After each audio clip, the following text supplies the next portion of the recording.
पप्पांचे shoes तिरुपतीच्या स्टेशनच्या इथेच राहिला आणि ते आम्हाला वरती आल्यावर समजलं. Good morning.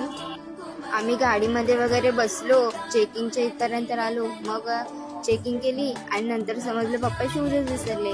मग ते काका परत खाली गेले आणि पप्पांचे शूज घेऊन पप्पा पण गेले होते त्यांच्यासोबत. शूज मिळाले. मग आम्ही पुढच्या प्रवासाला सुरुवात केली. आणि हेच काका दरवेळी आम्हाला तिरुपतीतून तिरुमालापर्यंत घेऊन जातात. आणि हो, पप्पा 25 वर्ष झाली तिरुपतीला येत आहेत. 19 किलोमीटरचा घाट कंप्लीट करून आम्ही तिरुमालाला पोचलो. पोचल्यावर इतकं प्रसन्न वाटलं. आणि आम्ही या लाईनमध्ये उभे आहोत ना, ती रूमसाठी फिराय नाही. 1-2 तास वेट केल्यानंतर आम्हाला रूमसाठीचा कुपन मिळाला. मग आम्ही अन्नप्रसादासाठी आलो.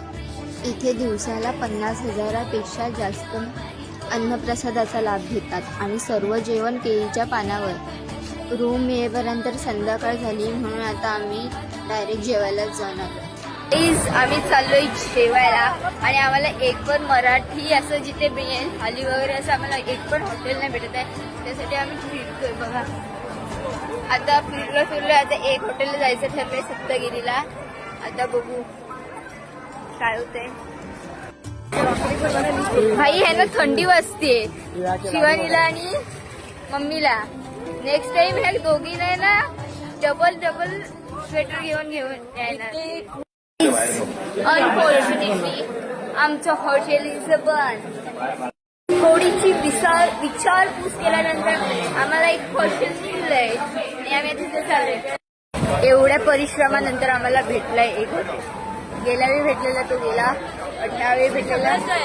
पुन्हा आयटम भेटते तुम्हाला. दाल तडका, शेवभाजी, पनीर भाजी, काय भाजी ते बोला. बस इकडे. वा वा. तर इथे गाईस भरपूर थंडी वाजायला लागते. भरपूर थोड्या वेळ कमी होतीये. तुम्ही हवा बघू शकताय बघा. जेवण आलंय, खूप टेस्टी पण आहे, बट खूप स्पायसी. खूप थकलेलो ना, म्हणून आम्ही दर्शनला नाही गेलो. उद्या आम्ही सकाळी दर्शनाला जाणार आहोत. Bye bye, good night.